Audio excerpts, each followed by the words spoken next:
Assalamualaikum warahmatullahi wabarakatuh. Apa kabar anak-anak cerdas Indonesia? Semoga kondisi kalian dalam kondisi sehat dimanapun berada. Pada kesempatan kali ini, saya akan membahas mengenai materi teks hikayat.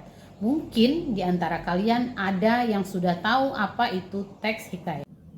Sebelum kita masuk kepada pembahasan materi kali ini, terlebih dahulu Ibu akan memaparkan berkaitan dengan tujuan pembelajaran pada materi ini. Tujuan pembelajaran yang pertama adalah setelah membaca teks hikayat, peserta didik diharap mampu merumuskan ide cerita pendek berdasarkan teks hikayat yang dibaca dengan teliti, disiplin, dan bertanggung jawab. Tujuan yang kedua adalah peserta didik mampu mengembangkan kerangka cerita pendek menjadi cerita yang utuh dengan memperhatikan isi dan nilai-nilai kehidupan secara teliti, kerjasama, percaya diri, dan penuh tanggung jawab. Tujuan yang ketiga adalah setelah membaca atau mengikuti pembelajaran, peserta didik dapat memberikan respon terhadap bacaan atau materi pembelajaran secara verbal dan tertulis. Nah, anak-anak, siap belajar? Ayo kita mulai. Pada kesempatan kali ini, kita akan membahas mengenai materi teks hikayat. Anak-anak semua mungkin pernah mendengar tentang hikayat, bahkan mungkin pernah membaca tentang hikayat. Berdasarkan Kamus Besar Bahasa Indonesia, dijelaskan bahwa hikayat adalah karya sastra lama yang berbentuk prosa yang mengisahkan kehidupan keluarga, kerajaan atau istana, dan kaum bangsawan dan orang-orang ternama, orang-orang suci di sekitar istana dengan segala kesaktian, keanehan, dan mukjizat yang dimiliki tokohnya.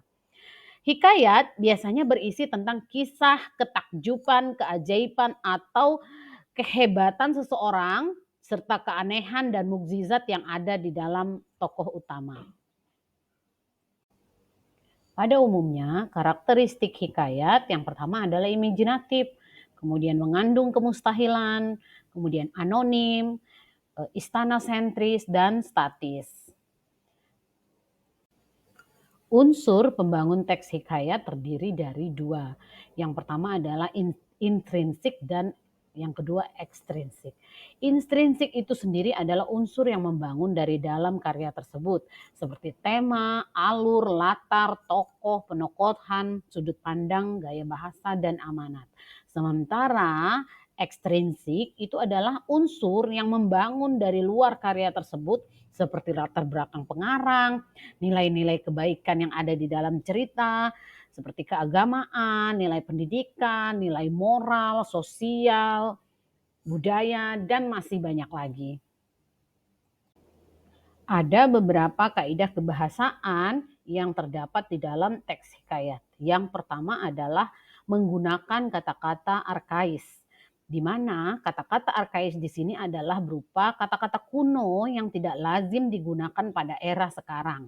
Seperti contoh penggunaan kata kakanda, ibunda, kemudian romo dan sebagainya, itu sangat lekat sekali di dalam cerita-cerita hikayat.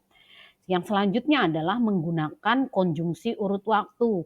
Kata penghubung yang menyatakan urutan sebuah kejadian berdasarkan waktu kejadian. Seperti misalnya penggunaan kata konon, dahulu kala, dan sebagainya.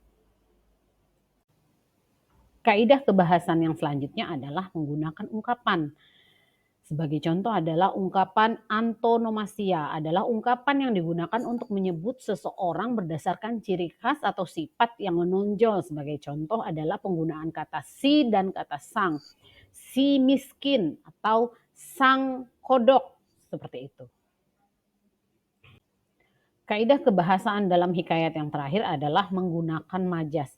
Seperti yang kita ketahui, cerita hikayat lekat sekali dengan majas-majas yang muncul di dalam cerita.